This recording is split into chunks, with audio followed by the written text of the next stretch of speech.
श्रीनाथ जी गुरु गोरखनाथ जी के चरणों में आदेश आदेश आदेश। महामाई महाकाली भैरव बाबा भगवान दत्तात्रेय जी नवनाथ 84 सिद्धों के चरणों में आदेश आदेश आदेश। अलख निरंजन हर हर महादेव। आज बात करते हैं सोमवार की। 12 जून आषाढ़ कृष्ण पक्ष की नवमी तिथि आज होगी। आज सूर्योदय का जो समय है वह सुबह को 5:22 पर होगा, जबकि सूर्यास्त शाम को 7:19 पर होगा। आज विक्रमी संवत 2080 में अभिजीत मुहूर्त का समय 11:52 से शाम को 12:48 तक रहेगा। माफ कीजिएगा, सॉरी, दोपहर 12:48 तक रहेगा। राहु काल शाम सुबह को 7:07 से 8:51 तक रहेगा। दिशाशूल पूर्व की रहेगी। बात करते हैं कन्या राशि की। तो चंद्रदेव आज उत्तरा भाद्रपद नक्षत्र में रहने वाले हैं, जो कि शनिदेव का नक्षत्र है, और शनिदेव अपनी मूल त्रिकोण राशि में विराजमान है, जबकि चंद्रदेव आज बृहस्पति की राशि में रहेंगे। तो चंद्रदेव बहुत अच्छा फल देते हैं बृहस्पति देव की राशि में, और शनि देव के नक्षत्र से गुजरेंगे, तो इसका मतलब है कि भैया मानसिक परेशानी तो आज आपको रहने वाली है। अब शनिदेव क्या है कि रोग रिपु ऋण इन तीनों के घर में बैठ करके इन तीनों की बैंड बजाने का कार्य कर रहे हैं। कन्या राशि वाले 14 साल के वनवास से निकले हैं, लेकिन अभी तक उनके लिए पूर्ण रूप से रास्ते नहीं खुले हैं, क्योंकि भैया 14 साल में जो खोया है वो 2-4 महीने में, साल भर में कैसे प्राप्त हो सकता है। तो शनिदेव छठे स्थान में बैठ करके जो अष्टम स्थान को देख रहे हैं, यह आपके संघर्ष को कहीं ना कहीं बढ़ा रहे हैं, आपको कुंदन बढ़ा रहे हैं। अब कुंदन बनाने के लिए भैया जलना तो होगा, तपना तो होगा। हाँ, शनिदेव ने जो पूर्व में आपको फल दिए हैं, अब वो फल तो आपको नहीं देंगे, लेकिन संघर्ष में वृद्धि करेंगे। और चंद्रदेव जब शनिदेव के नक्षत्र से होकर के गुजरेंगे तो भैया यह संघर्ष थोड़ा और बढ़ जाएगा। अब इस संघर्ष के बढ़ने का भैया तात्पर्य कोई भी नकारात्मक रूप में मत लें। देखिए, एक उदाहरण से समझिए कि यदि आपको रेस को जीतना है तो आपको दौड़ना पड़ेगा। अब आप दौड़ तो रहे हैं, लेकिन आपकी दौड़ में वो तेजी नहीं है जिससे कि आप नंबर 1 की स्थिति में आ सकें। तो इसके लिए भैया, जैसे कि कोई तेज नहीं भागता तो उसको दंड दिया जाता है या फिर उसको इंस्पायर किया जाता है। तो शनि देव आपको इस वक्त इंस्पायर करने का काम कर रहे हैं, और इंस्पायर होने के चलते ही आपके संघर्ष को बढ़ा रहे हैं। छोटे भाई बहनों से, छोटे भाई से, बड़े भाई से थोड़े संबंध खराब होना, इस तरह की दिक्कत आप महसूस कर रहे होंगे।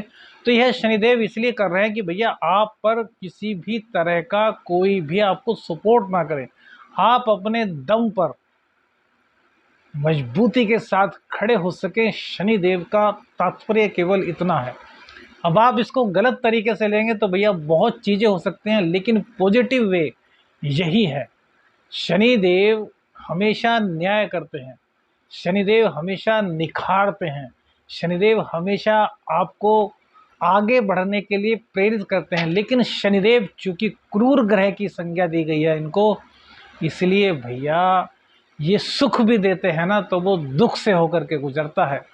शुक्रदेव यदि कोई दुख भी देंगे ना, तो उसमें इतना सुख भर देंगे, इतना सुख भर देंगे कि आपको पता ही नहीं चलेगा ये दुख है।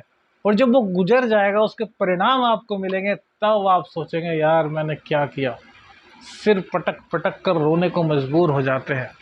तो यही स्थिति इस वक्त गोचर में बनी हुई है। जब शनिदेव के नक्षत्र से चंद्रदेव गुजरेंगे तो आपके संघर्ष को बढ़ा देंगे। इस संघर्ष को आपको रुकने नहीं देना। शनिदेव संघर्ष करा रहे हैं तो और अधिक संघर्ष कीजिए, जितना वे करा रहे हैं उससे भी यदि अधिक संघर्ष करेंगे तो भैया जीत आपकी निश्चित है।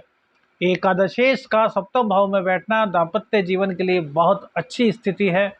अब 17 जून से शनिदेव भी इस भाव का आपको प्रभाव देंगे, तो कहीं ना कहीं यहाँ का सुखद अनुभव आपको प्राप्त होगा। लेकिन एकादशेश का जब सप्तम स्थान में गोचर होता है तो भैया धन काफ़ी आता है, व्यापार काफ़ी चलता है, आपके धन से जुड़ी दिक्कतें दूर होती हैं। राहु देवता और बृहस्पति देवता की दृष्टि द्वितीय स्थान पर है, तो आध्यात्मिक रूप से भी आप ज्ञान की ओर आकर्षित होंगे। यह जो रुपया आप कमाएंगे, यह कहीं ना कहीं आपका खर्च धार्मिक कृत्यों पर होना है। यदि आप धार्मिक कृत्यों पर इन चीज़ों को खर्च करते हैं तो भैया समझ लीजिए आप अपनी इनकम को बढ़ा रहे हैं। उस खर्च को मत देखिए, यह देखिए कि उस खर्च से, धार्मिक कार्यों से जो आपका पुण्य अर्जित हो रहा है, वो आपको आगे चल करके कितना धन देने वाला है। सूर्य देव की कृपा भी आपको प्राप्त हो रही है। अब चंद्रदेव शनिदेव के घर में होंगे और सूर्य देव की कृपा, सूर्य देव क्योंकि भाग्य स्थान में बैठे हुए, तो भाग्य स्थान को आपके देखेंगे तो यह बहुत ही अच्छी स्थिति बनेगी आपकी यात्राओं के लिए। आपकी अधिक से अधिक यात्रा करने के योग बनेंगे, आपको यात्रा करवाएंगे सूर्य देव और यात्राओं से लाभ भी देंगे। यह यात्राएं व्यापारिक यात्राएं होंगी। इसके अलावा घूमने फिरने एंजॉय करने का कार्य तो आप कर ही सकते हैं, उसमें कोई दिक्कत नहीं है। विदेश से इनकम आपको करा रहे हैं, विदेश से लाभ आपको करा रहे हैं। और आज की जो स्थिति है भैया, इसमें रोग रिपू ऋण, इन तीनों को आप पर खर्च करना पड़ेगा। यानी कि आपसे बचने के लिए इन रोग रिपू ऋण, अब रोग की बात तो नहीं कर सकते, ऋण की बात भी नहीं कर सकते, लेकिन जो आपके शत्रु हैं उन शत्रुओं को आपसे बचने के लिए कुछ ना कुछ खर्च करना होगा। क्योंकि भैया चंद्रदेव उनके दिमाग को खराब करने वाले हैं, उनसे ऐसी गलतियां करा देंगे कि वो अपनी गलतियों में खुद ही फंसते नजर आएंगे। ये बहुत अच्छा एक गोचर है, लेकिन परेशानी आपको भी होगी, क्योंकि शनिदेव के गोचर से जब चंद्रदेव, शनिदेव के नक्षत्र से जब चंद्रदेव गोचर करेंगे तो भैया मानसिक टेंशन आपको जरूर रहेगी, मन में उदासी रहेगी, कोई बात आपको सालती रहेगी। आप राजनीति का शिकार भी हो सकते हैं। बात को समझिए, आपके अपने जो आपके अपने बिल्कुल घर के हैं, जो आपके साथ रोज बैठते हैं, वो आपको राजनीति का शिकार बना सकते हैं। इस बात का ध्यान रखिए। इस दौरान किसी पर भी भरोसा मत कीजिए, भरोसा सिर्फ अपने पर कीजिए, अपनी मेहनत पर कीजिए। और इसके अलावा किसी पर भरोसा करने की कोई ज़रूरत नहीं, क्योंकि आज की दुनिया बड़ी बेरहम सी हो गई है। हमारे पास बहुत सी कुंडलियाँ आती हैं, कहते हैं गुरुजी इतना अच्छा दोस्त था, इसने ही धोखा दे दिया। और धोखा जब दे दिया, पता चला, तब भी हमें विश्वास नहीं हुआ कि इसने दिया।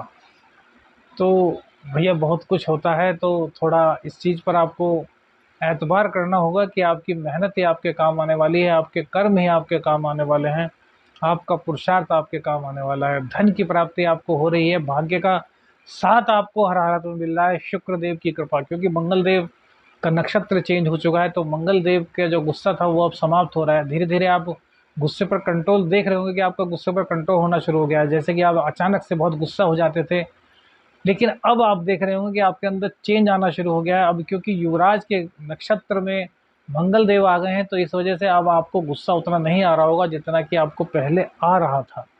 अब चूंकि पंचम को देख रहे हैं, 11वें भाव में बैठे हुए हैं, तो कहीं ना कहीं गर्भवती स्त्रियों के लिए थोड़ा सा दिक्कत बनाएंगे। हालांकि अब ज़्यादा दिक्कत की बात नहीं है, लेकिन भैया फिर भी मंगल देव की दृष्टि है, तो सावधानी तो आपको देखिए रखनी होगी।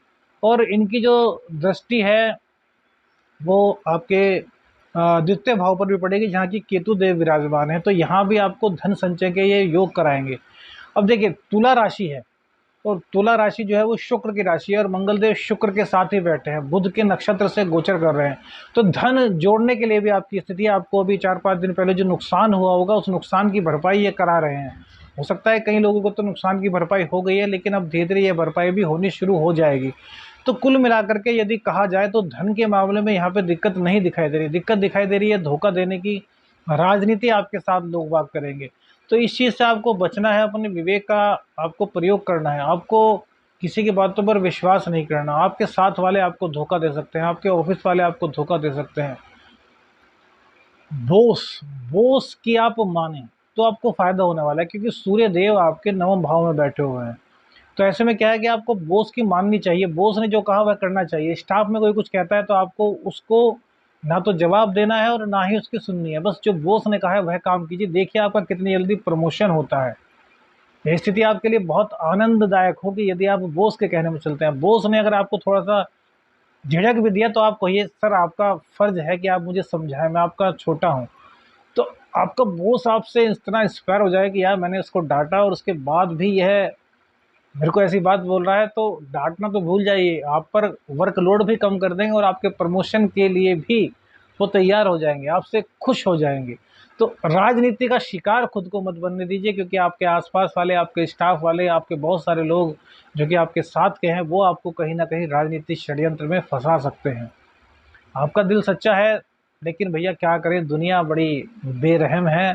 तो इस चीज़ से आपको थोड़ा सावधान रहना होगा। यही स्थिति आप यदि पार कर लेते हैं तो फिर आगे बहुत अच्छा आपके लिए रहेगा, क्योंकि शनिदेव का आगामी वक्री काल भी होगा, वो भी आपके लिए अच्छा रहने वाला है। अब शनिदेव की दोबारा से पनौती शुरू होने वाली है क्या, यह सवाल बहुत से लोगों के मन में है। कमेंट्स भी हमारे पास आए हैं, तो वो कन्या राशि का जब पूरा का पूरा वक्री काल का बनाएंगे तो उसको वीडियो को जरूर देखना, अधिक से अधिक शेयर करना। आज बुध देव की कृपा भी आपको मिलती हुई प्राप्त हो रही है, क्योंकि आपका व्यापार बढ़ रहा है और लगन में आपके एक अलग ही व्यक्तित्व आ रहा है। लगन में एक आकर्षण है, आपकी वाणी में एक अलग ही आकर्षण आएगा। महिलाएं जो हैं आज वो अपनी वाणी के कारण नाम कमाएंगी काफ़ी। महिलाओं के लिए खास तौर से बता रहे हैं, क्योंकि मंगल और शुक्र की युति है और मंगल देव बुध के गोचर में है, तो इसलिए महिलाओं की वाणी में बहुत ही अधिक प्रभावशाली होने वाली है। जो महिलाएं वाणी संबंधित कार्य करते हैं उनके लिए यह दिन बहुत अच्छा गुजरने वाला है। बस मानसिक टेंशन से बचना। और बहुत से लोग पूछते हैं मुझसे कि गुरुजी आप बताते हैं कि शिव तांडव स्तोत्र का पाठ कीजिए, तो भैया शिव तांडव स्तोत्र आप नहीं पढ़ सकते तो हम कहते हैं आप यूट्यूब आदि चीज़ों पर सुन लीजिए उसको। अब बहुत से लोग कहते हैं कि सर हम शिव रुद्राष्टकम पढ़ रहे हैं, नमामि शमिशान, तो भैया उसका एक अलग प्रभाव है, जबकि शिव तांडव स्तोत्र का एक अलग प्रभाव है। यदि आप नहीं पढ़ पाते कोई बात नहीं, तो आप यूट्यूब पर सुन लीजिए। यूट्यूब पर बहुत से लोगों ने बताया कि इसको पढ़ कैसे सकते हैं, तो आप उसको भी देख सकते हैं। तो कुल मिलाकर के भैया आपको इन चीज़ों को ध्यान रखना है। आप कहीं से भी कोई किताब लीजिए, किताब में आपको बता देंगे, किसी विद्वान जोशी से मिल लीजिए, किसी पंडित से मिल लीजिए, वो आपको बता देंगे कैसे पढ़ना है। लेकिन उसको पढ़ेंगे तो भैया बहुत लाभ आपको मिलने वाला है। आदेश आदेश अलख निरंजन, हर हर महादेव।